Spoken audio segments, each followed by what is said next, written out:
Je sais pas les gars si vous connaissez les papilles gustatives, mais ce film vient d'inventer la pupille gustative, tellement c'était un orgasme visuel. J'ai pris un plaisir monstre devant Shazam Fury of the Gods. C'est effectivement la masterclass à laquelle on s'attendait depuis des mois. Hein, je vais pas vous le cacher. Zachary Levi, déjà un acteur incroyable, qui incarne parfaitement le héros et qui est super bien dirigé. On a ensuite, évidemment, Rachel Zegler qui joue un rôle totalement iconique dans ce film aussi. Et on a un réalisateur qui a une liberté créative, les gars, mais c'est incroyable, vraiment. Puisque bonjour à toutes et à tous, on m'appelle Steven, nous allons parler de Shazam Fury of the Gods dans cette vidéo.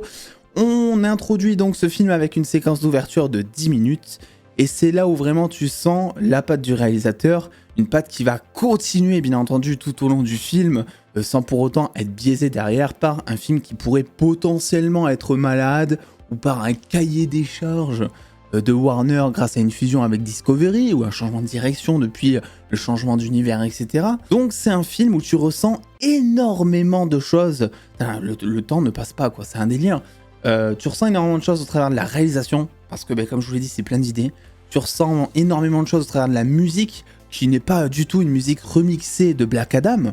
D'ailleurs, c'est assez paradoxal, moi je comprends pas pourquoi est-ce que du coup Dwayne Johnson n'a pas voulu de Shazam dans son film. Voilà, apparemment ils arrivent à pomper les idées des autres, donc moi je me demande comment ça se passe quoi à ce niveau-là. Et on ressent aussi beaucoup de choses concernant le développement des personnages, puisque alors, là accrochez-vous, là on est sur un niveau de développement de personnage, mais tu ne reconnais pas du tout le personnage à la fin du film. Ah mais c'est un délire. Et je dirais même plus que ça. Shazam, en première scène post-crédit, ne fait pas du tout la même chose que ce qu'il faisait il y a des années dans Shazam 1. Il y a énormément de gaps, tu sens qu'il y a eu une réflexion. Et en fait, à la différence du premier film, et là je vais commencer à parler sérieux un petit peu parce que je vais plus y arriver. À la différence du premier film, pourquoi est-ce que Shazam 2 est un problème, vous l'aurez compris? C'est qu'en fait, le premier film était un film divertissant. C'était un film familial par excellence. C'était un film qui était cool. Voilà, c'était le mot sympa, cool, etc. Tu passais un bon moment. Mais en fait, ça fonctionnait parce que t'arrivais vachement à te mettre dans la peau de Billy Batson. Tu sais, c'est un enfant, du jour au lendemain, il se réveille, il a des super pouvoirs. Ben, qu'est-ce qu'il va faire? Ben voilà, il va aller jouer avec des éclairs comme ça dans la rue, il va aller gagner de l'argent. C'est un mec qui vient de la rue, Billy Batson en plus ou moins on dira. Donc voilà, tu arrives à comprendre tout ça. Sa bêtise dans le premier film est totalement justifiée, totalement compréhensible parce que c'est un enfant qui en plus est en grande souffrance, qui ne trouve pas sa place, etc. Dans le second volet, mais c'est pas du tout ça. C'est-à-dire que là, t'es pas juste sur un enfant, t'es sur quelqu'un qui est teubé. Oh, il s'en est insupportable. Et le film est interminable à cause de ça, dans le sens où même dans les scènes d'action, Zachary Levi, enfin je dis Zachary Levi, mais Billy Batson, enfin Shazam adulte, quoi, voilà. Shazam adulte va parler, mais va se taper des monologues, et tu n'en peux plus. On était 4 dans la salle. Alors oui, c'était une avant-première un mardi soir à 20h30, aussi, c'est vrai, il faut le dire. Mais on était quand même 4, hein. C'était la première fois, je crois, une avant-première, quand même, que j'étais... on était 4, quoi. Personne n'a rigolé. Pendant toute la séance... Je vais dire 98% des blagues faisaient totalement mouche. Et moi, j'ai rigolé des fois parce que j'avais l'impression de voir une parodie. En fait, j'ai rigolé de la même manière que tu rigoles, tu sais, devant un John Wick. Alors, je sais pas si la comparaison va vous parler. Et tu sais, un John Wick, tu rigoles parce que ce que tu vois à l'écran, c'est teubé, mais t'apprécies, en fait. Et bien là, je rigolais parce que c'était teubé, que j'appréciais pas du tout, mais que ça en était gênant. On ne ressent rien dans ce film. Je vous l'ai dit tout à l'heure, sous forme un peu sarcastique, hein, évidemment...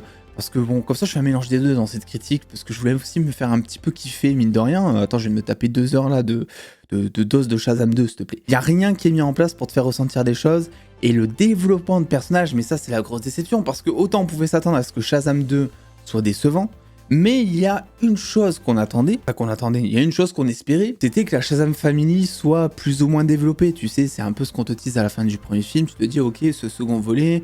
La famille va prendre une place toute particulière, voilà. Vraiment, mais vraiment arrêtez. Avant de voir ce film, j'ai lu ce comics, j'ai lu ce comics, j'ai lu ce comics, et j'ai lu cette Bible. Ok. Pour justement, voilà, il faut aussi partir du matériel original, etc. Et oui, Shazam, surtout dans le premier film, à l'ADN des comics. Tu sens clairement que c'est un enfant, etc. Il n'y a pas de souci. Mais quand bien même, la Shazam Family, il faut lui donner un intérêt. Et dans les comics, ce qui est intéressant, c'est que chaque membre de la Shazam Family va avoir un peu sa spécialité, en fait. T'en as un qui va manipuler les éclairs, l'autre il est doué en jeux vidéo, etc. Et c'est une chose qui est un petit peu abordée dans ces 2 premiers films, mais ça sert à rien. Et tellement que ça sert à rien...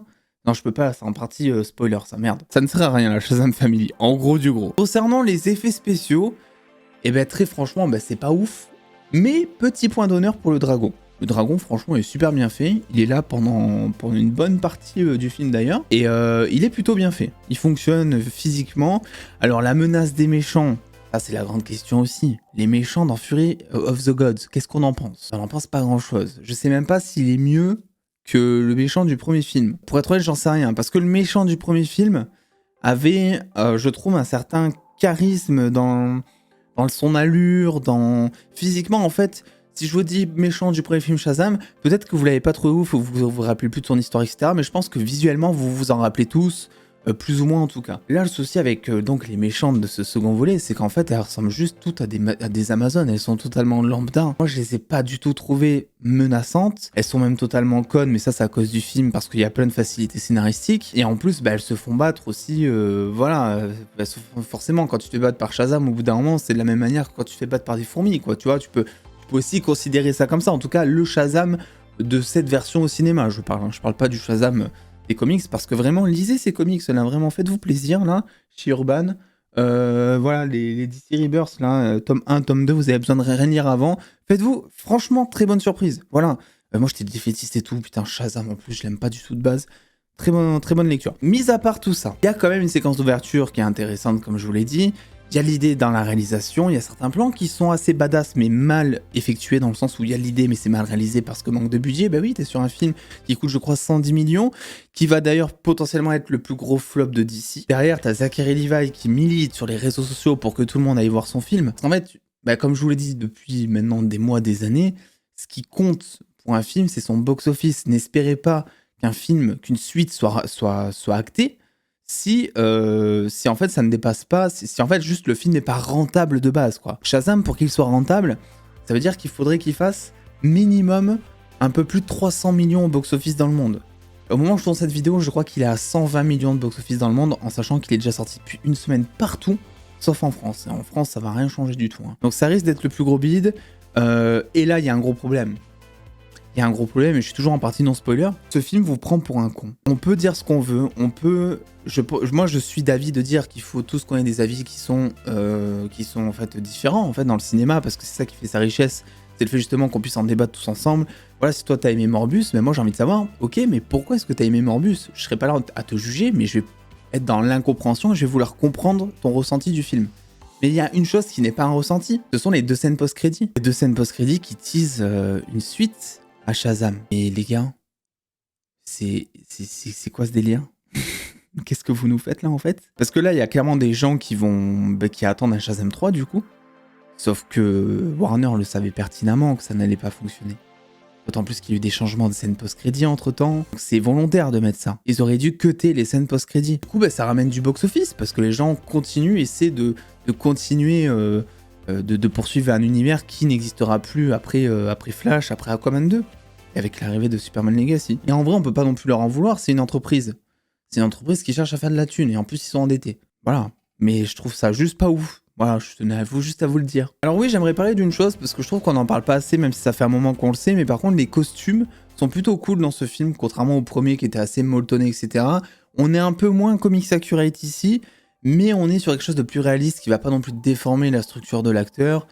Tu crois en la puissance de Shazam, si on peut dire. Évidemment, en termes de réal, faut pas vous attendre à grand chose. Comme je vous ai dit, c'est champ contre champ la plupart du temps, sauf à certaines occasions où il y a quelques idées et où tu sens justement la volonté de David Sandberg de faire quelques trucs. Et je pense qu'il a été ultra frustré créativement là, sur ce film en fait. Et par contre, le film, en vrai, ce qui est assez étonnant, c'est que le film est plus violent qu'un film du MCU, je trouve. Dans le sens où tu vas voir des personnages, par exemple, se faire transpercer par des trucs, alors que dans Moon Knight, si je fais un parallèle, tu vas voir la bestiole se faire transpercer, mais ils vont le faire à contre-jour de la lune et en arrière-plan, pour que juste tu puisses comprendre qu'il se fasse transpercer sans voir le truc qui te transperce. Donc c'est caché un petit peu. Là dans Shazam, il te montre des trucs qui sont par moments, et il y a un truc qui est assez dur à regarder même. Voilà, quand je disais on ressentait rien, c'est vrai que là-dessus on ressent un truc, c'est dégueulasse, c'est même gore, on peut dire. C'est assez paradoxal, marrant de voir que dans Shazam, qui est le film par excellence ultra familial, etc., bah, qui te mettent ces scènes-là ouais, pas de gore, mais ces scènes violentes, qui te les mettent dans ce film. Comme quoi c'est possible, puisque le film n'est pas déconseillé au moins de 16 ans. Que voilà, moi je veux bien que vous, Marvel, là, que vous ayez tous vos films déconseillés au moins de 13 ans et que vous cherchiez l'excuse de oui, mais on peut pas mettre trop de violence parce que sinon le film passe à déconseiller au moins de 16 et du coup on peut pas tirer le grand public quand c'est moins de thunes. Bah la preuve que si. Dans Shazam, il y a des trucs qui sont pas optimisés pour des enfants de 5 ans par exemple. Il y en avait des enfants de 5 ans devant moi dans la salle. Ils ont pas pleuré, hein. Voilà, maintenant il y a internet, les gens ils voient des trucs de ouf à 2 ans, à 2 mois. Dans l'utérus de leur mère, les gars ils voient des trucs de ouf, t'imagines même pas. Bref, Shazam Fury of the Gods, c'est ce à quoi vous vous attendez très certainement, c'est-à-dire une suite de Shazam 1, premier du nom, à la sauce un peu plus wish, mine de rien, puisque c'est un film malade aussi, et c'est un film qui n'est pas aidé par son casting, ni par sa réalisation, qui a elle été biaisée, je pense, par Warner et par tous ces bouleversements qui se sont passés au fil des mois. Donc foncez ou pas voir le film, et puis on se retrouve nous de suite en partie spoiler.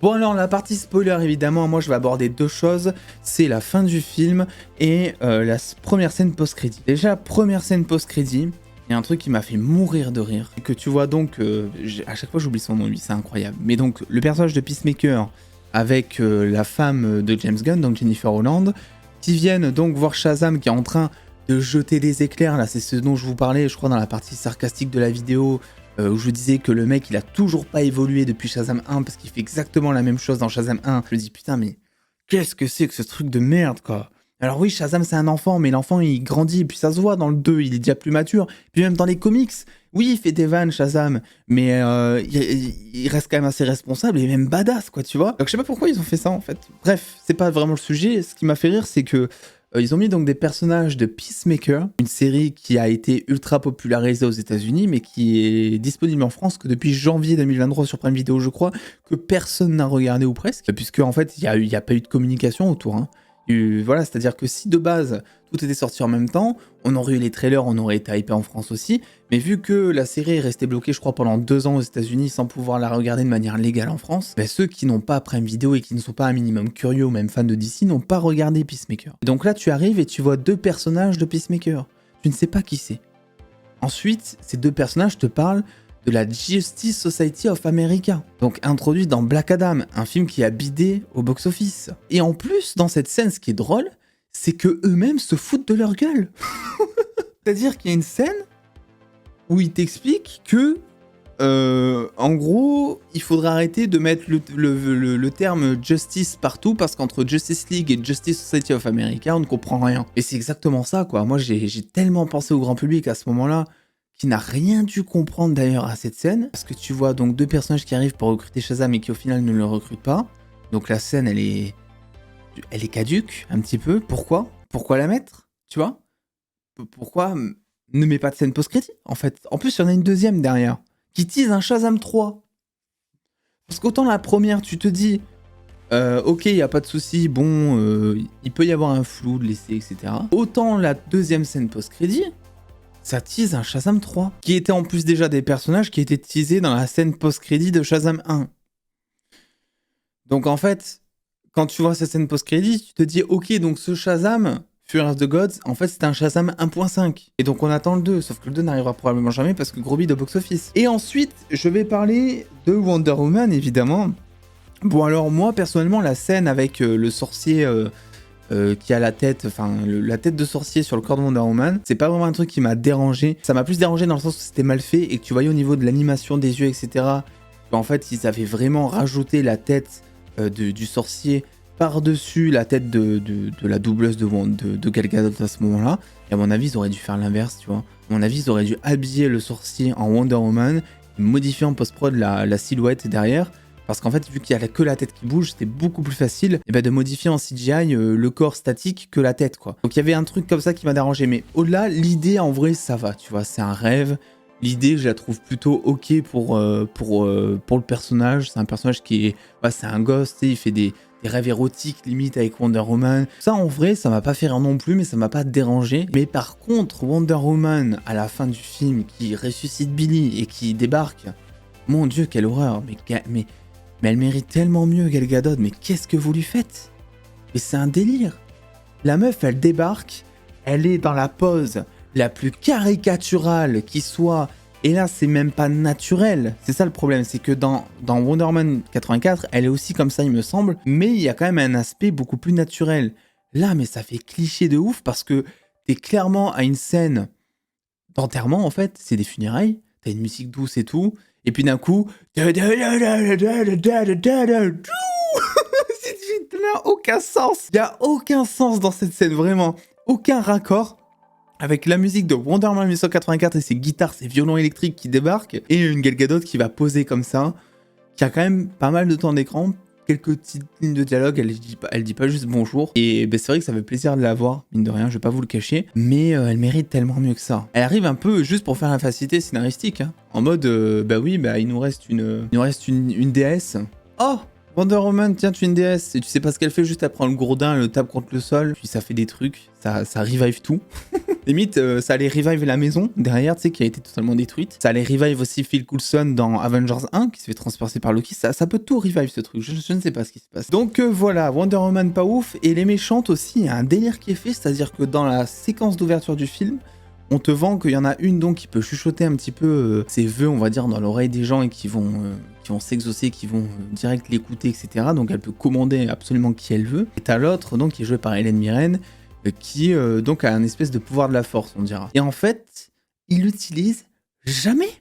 À partir du moment où ils ont le gourdin, ils n'utilisent jamais leur spécificité. Ce qui fait qu'en fait, tu te retrouves face juste à des méchantes qui n'ont pas grand intérêt, parce que bah, elles sont comme tous les méchantes, juste elles ont un bâton magique, et puis elles tirent, elle fait piou piou avec le gros bâton, quoi. Pourtant, c'est le point un peu plus positif, les méchantes. Hélène Mirren, en vrai, s'en sort super bien niveau acting, j'ai trouvé. Alors pourtant, c'était vraiment celle qui me faisait plus peur, parce qu'en fait, je me disais, mais pourquoi ils nous mettent une mémé en guise de grande méchante, quoi? Mettez-nous quelqu'un de charismatique, j'en sais rien. Et au final, c'est celle qui passe vraiment le mieux, je trouve, parmi les trois. Rachel Zegler et Freddy, mais mon Dieu, quelle horreur. Déjà, ça n'a aucun sens. Elle a 6000 ans. Il en a combien? 15, 16, je ne sais plus. 17, je sais plus quel âge il a. Mais c'est pas possible. En termes de maturité, toutes les personnes qui regardent cette vidéo et qui ont déjà été en couple savent qu'au bout d'un moment, dépasser un écart d'âge, ça dépend aussi quelle tranche d'âge, etc. Mais par exemple, quelqu'un de, j'en sais rien, de 60 ans, c'est compliqué de sortir avec quelqu'un de 10 ans. Pour des raisons légales déjà, premièrement.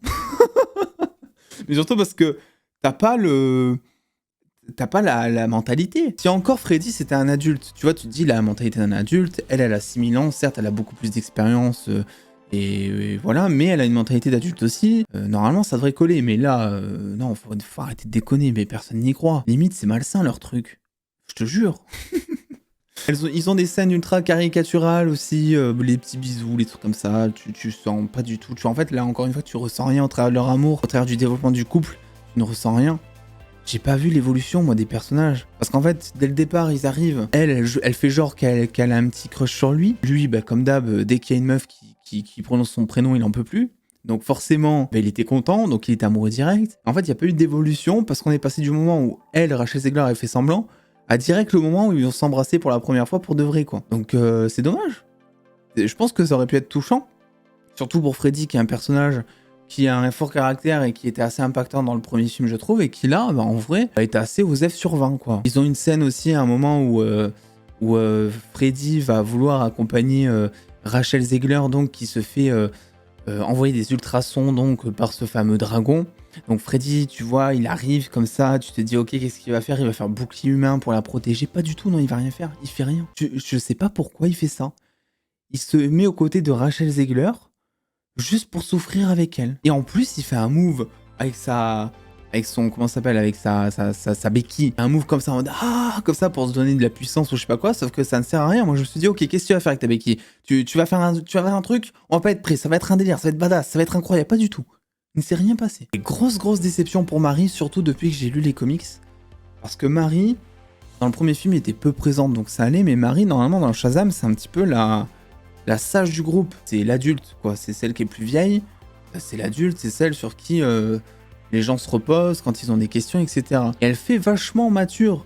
C'est pas juste je suis à la fac et je fais la fête, etc. Elle est vachement sérieuse, Marie, dans tout ce qu'elle entreprend dans les comics. Et là, en fait, c'est pas exploité du tout. Même elle, sait pas, tu sais. On lui demande un truc, elle est à moitié bourrée comme ça. Scène qui a été coupée au montage d'ailleurs. Bah voilà, je vais pas plus parler que ça. Hein, je pense qu'on a compris et peut-être que j'aurai plus de choses à dire quand on sera en live sur Twitch. Et si vous me posez des questions, ça viendra naturellement, j'en sais rien. Mais je pense que vous avez plus ou moins saisi mon idée sur ce film, hein, c'est que globalement, bah ouais, c'est assez décevant. C'est même pas décevant, non, mais c'est désolant. C'est désolant, et putain, le personnage est bien, le lore est bien, j'ai pas parlé non plus des licornes et tout qui servent à rien, les monstres qui sont mal faits. Pourquoi ils nous ramènent des monstres à chaque fois? Arrêtez, vous êtes un film à 100 millions de budget, les gars. Vous ramenez des trucs qui servent en plus à rien dans l'histoire. Concentrez-vous sur le principal. Bref, écoutez les gars, n'oubliez pas de mettre le pouce bleu. Ça y est, le prochain film d'ici, c'est maintenant The Flash. On a très très hâte. Ensuite, on aura Blue Beetle. Et ensuite, on aura Aquaman 2. Aquaman 2, pas très chaud, mais par contre, The Flash et Blue Beetle, ça, on va beaucoup en parler, je pense. J'ai très très hâte. N'oubliez pas de lâcher le pouce bleu et de me donner aussi vos retours sur le film si jamais vous l'avez vu. Et puis, attendez les dos, prenez soin de vous, faites-vous bien kiffer. Des bisous les dos.